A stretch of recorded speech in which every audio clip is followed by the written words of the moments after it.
जय हिंद दोस्तों, welcome to my channel AD exam guru. I hope आपकी तैयारी अच्छी चल रही होगी। बहुत ही शीघ्र परीक्षा होने वाली है और सभी सब्जेक्टों में आपने रिवीजन कर लिया होगा।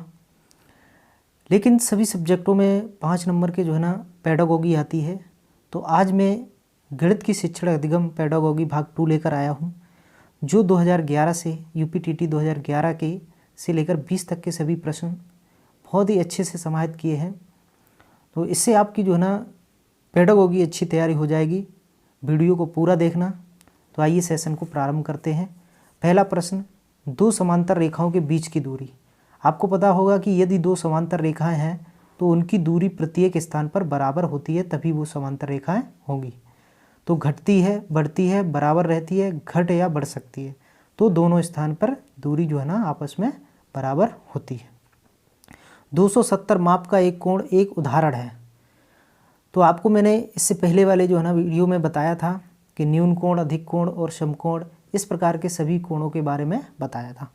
तो पहला इसमें ऑप्शन दिया है न्यून कोण, जो कि 0 से 90 के बीच होता है, और अधिक कोण जो 90 से 180 के बीच होता है, समकोण यानी कि 90 डिग्री, और प्रतिवर्ती कोण या बृहत कोण 180 से लेकर 360 डिग्री के बीच के कोण को प्रतिवर्ती कोण कहते हैं। चूँकि 270 180 और 360 के बीच में है, इसलिए इस कोण का मान प्रतिवर्ती कोण कहलाता है। तो डी वाला ऑप्शन सही है। नेक्स्ट क्वेश्चन, एक त्रिभुज की भुजाओं की माप 5, 12 और 13 सेंटीमीटर है। त्रिभुज का एक प्रकार बताइए। चूँकि ये हम ये देखेंगे कि किसी भी समकोण त्रिभुज की तो भुजाएं नहीं है, ये किसी भी त्रिभुज की त्रिक बनाने वाली भुजाएं तो नहीं है। तो हम देखेंगे 5, 12, 13। तो इस त्रिक का मतलब या पाइथागोरस थ्योरम जो लगने का होता है समकोण त्रिभुज में, बड़ी भुजा का जो वर्ग होता है छोटी दो भुजाओं के वर्गों के योग के बराबर। तो 55 25 प्लस 144 बराबर ये हो जाएगा 169, जो कि 13 का वर्ग है। इसलिए ये समकोण बनाने वाली भुजाएं हैं। तो ये 3 भुजाओं से बनने वाला त्रिभुज समद्विबाहु त्रिभुज, समबाहु त्रिभुज नहीं होगा, समद्विबाहु भी नहीं होगा, अधिक कोण त्रिभुज भी नहीं होगा। कैसा होगा? समकोण त्रिभुज, जिसमें एक कोण 90 डिग्री का हो और पाइथागोरस प्रमेय का प्रयोग करें। ये त्रिभुज पाइथागोरस का नियम पालन करते हैं। अगला प्रश्न है, 9 ट्राई साइकिल में कितने पहिए होते हैं? ट्राई माना होती है 3 और साइकिल माने साइकिल। तो जब 9 गुणित 3 ट्राई साइकिल तो 3 पहिए वाली, तो 9 तिया 27, यानी कि 9 ट्राई साइकिल में 27 पहिए होते हैं। नेक्स्ट क्वेश्चन, दो सहभाज्य संख्याओं का महत्तम समावर्त कितना होगा? सहभाज्य का मतलब जैसे 2 और 3 जिनका कॉमन फैक्टर कोई ना हो, और अभाज्य भी हो जैसे 5 और 7, कॉमन फैक्टर नहीं है और अभाज्य संख्या है, तो ये सहभाज्य संख्या होती है। अब इनका कॉमन जो फैक्टर होता है वो 1 माना जाता है, जिसी को हम मासा कहते हैं। तो ना तो 0 होगा ना 2 होगा ना 3, यानी कि जिसका मासा 1 हो वो सहभाज्य संख्या कहलाती हैं। तो जिसका महत्तम समावर्त पूछा गया था। अगला प्रश्न, किसी दिए गए आंकड़ों के लिए बारंबारता 5 को टेली चिन्ह में निरूपित करते हैं। आप इनमें से टिक लगा लीजिए जो भी आपका सही है। चूँकि ये 4 टेली का मान है, तो ये 4 का मान हो गया। ये आपका कोई भी टेली चिन्ह नहीं होता है, ये भी नहीं होता, और ये होता है 5 का। तो आपका बी ऑप्शन सही होगा, क्योंकि 5 का पूछा गया था। अगला प्रश्न, भिन्नों का योग पढ़ाते समय शिक्षक को नीचे दी गई एक त्रुटि ज्ञात हुई है। 1/2 प्लस 1/3 बराबर 2/5। इस स्थिति में शिक्षक को उपचारात्मक कार्य के रूप में क्या करना चाहिए?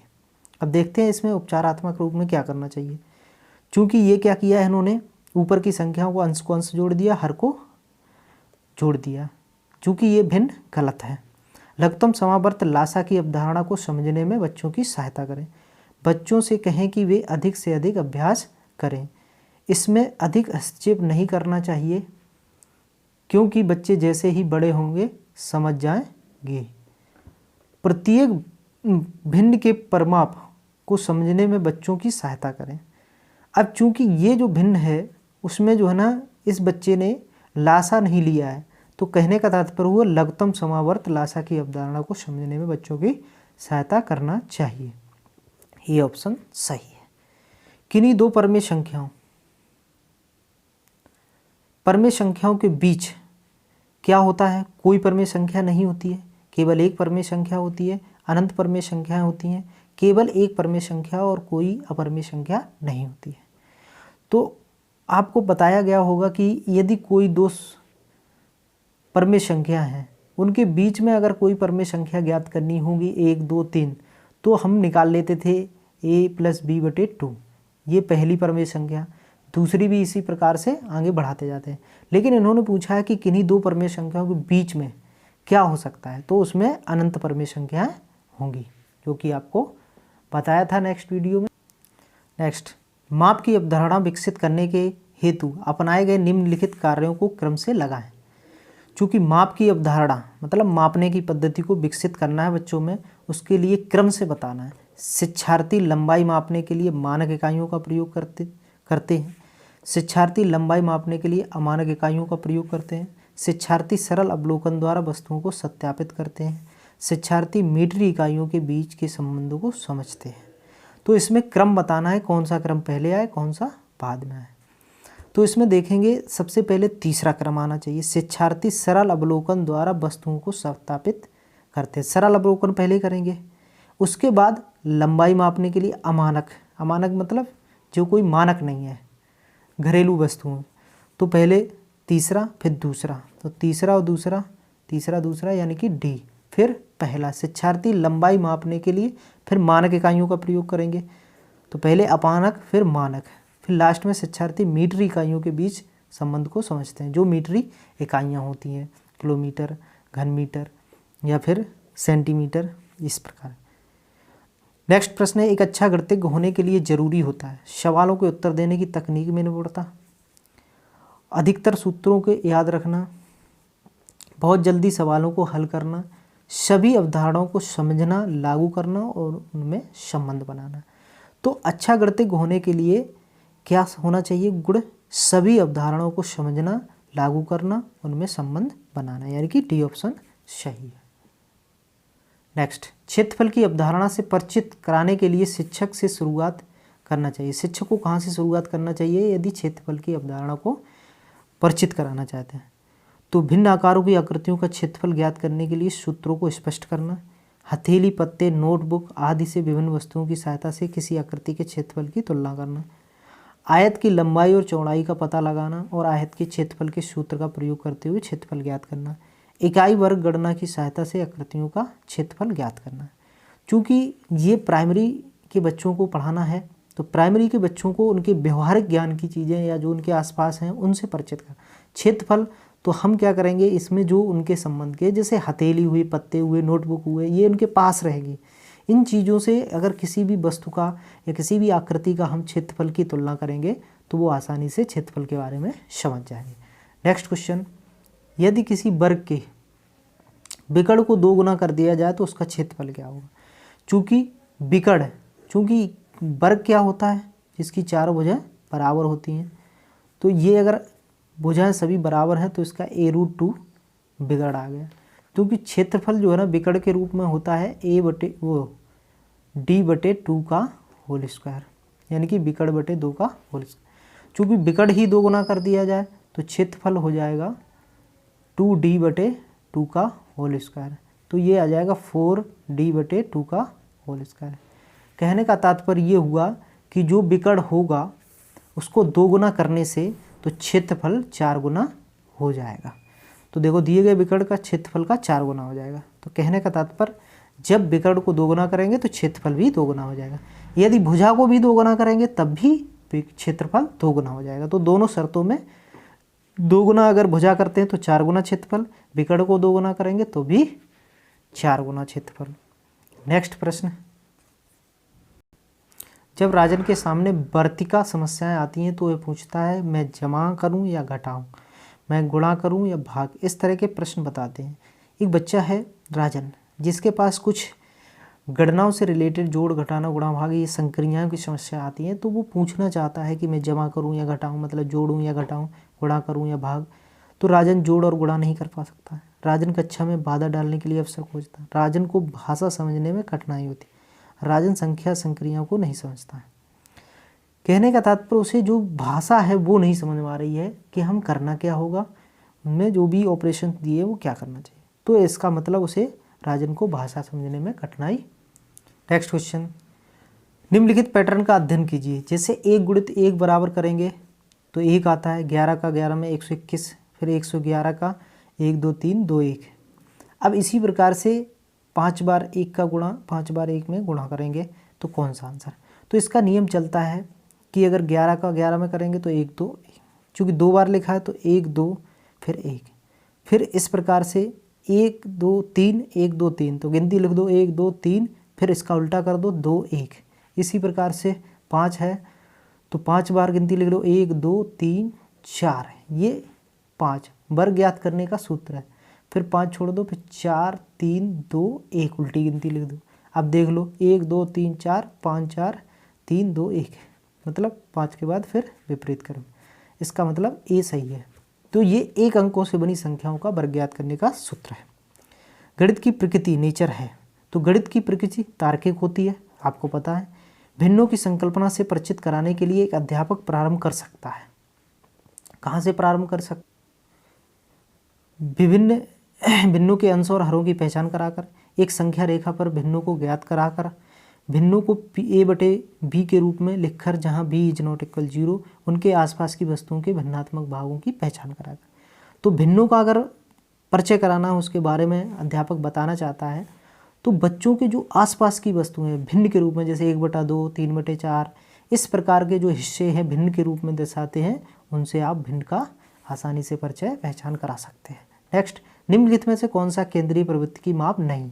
केंद्रीय प्रवृत्ति सांख्यिकी स्टैटिक्स चैप्टर होता है, उसमें माध्य भी आता है, माध्य का भी, बहुलक भी, लेकिन जो परास होता है वो नहीं आता है।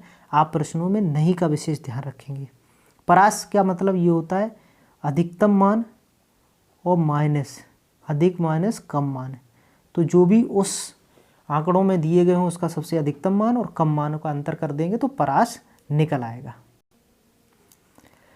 नेक्स्ट, निम्न में से कौन सी विधि देखो सुनो और समझो के सिद्धांत पर आधारित है। देखना मतलब पहले देखो फिर सुनो फिर समझो। प्रयोगशाला में प्रयोग भी करना पड़ता है। प्रदर्शन विधि, व्याख्यान में व्याख्या की जाती है, अनुसंधान में खोज की जाती है। लेकिन प्रदर्शन में पहले देखो फिर सुनो फिर समझो, तो यानी कि प्रदर्शन विधि। कोई छात्र 5050 को 550 लिखता है, इसका अर्थ क्या है? स्थानीय मान अवधारणा सबसे नहीं, संख्याओं का ज्ञान नहीं, गणित का ज्ञान नहीं, जोड़ का ज्ञान नहीं। क्योंकि ये संख्याएं जो है ना, ये नहीं पता कर पा रहा है कि हम किस अंक को इकाई के स्थान पर लिखें, किसको दहाई के स्थान पर लगें, इसलिए 5050 को 550 लें। इसका मतलब वो स्थानीय मान का अवधारणा नहीं समझ पाता है। ए ऑप्शन सही। पाई एक संख्या है, चूँकि पाई का मान तो 22/7 होता है और 22/7 होता है, ये परमेय है। कैसी संख्या है? ये परमेय संख्या है। परमेय संख्या का मतलब अंश बटे हर होना चाहिए, यानी कि p/q, जहाँ पर q is not equal 0। q का मान किसी भी कंडीशन में 0 नहीं हो तो वो परमेय संख्या होगी। तो पाई इसको बटे में नहीं लिख सकते, भिन्न में नहीं लिख सकते, तो ये अपरमेय संख्या होगी, डी ऑप्शन। नेक्स्ट, गणित सार संग्रह के लेखक बताया था आर्यभट्ट, भास्कराचार्य, महावीराचार्य, ब्रह्मगुप्त। तो पहले जो है ना वीडियो में हमने बताया था कि गणित सार संग्रह के लेखक महावीराचार्य हैं। किसका कथन है कि शिक्षण उपकरणों के माध्यम से शिक्षण को स्थायी एवं रोचक बना देता है। तो शिक्षण TLM यानी कि टीचर लर्निंग मटेरियल का उपयोग करके उसको रोचक बना सकता है। तो ये जो है ना कथन कहा था रस्क, नन, मेकन तथा रॉबर्ट्स, बंसीधर। ये कहा था मेकन तथा रॉबर्ट्स, यानी कि सी ऑप्शन सही।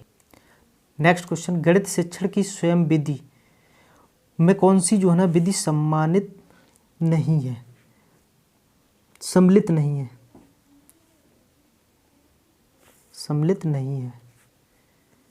तो स्वयं सिद्ध विधि, जो स्वयं सिद्ध कर सकते हैं, यूक्लिड विधि, गैर यूक्लिड विधि और आनुवंशिक विधि, औपचारिक स्वयं सिद्ध विधि।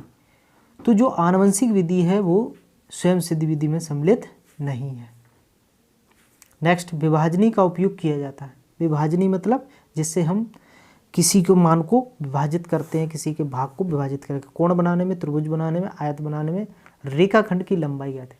यदि किसी भी रेखाखंड यानी कि लाइन सेगमेंट की अगर किसी लंबाई ज्ञात करेंगे तो उसमें विभाजनी का उपयोग करेंगे, यानी कि डी ऑप्शन सही है। अगला मोस्ट इंपॉर्टेंट प्रश्न, सबसे छोटी आभाज्य संख्या, सबसे छोटी सम आभाज्य संख्या।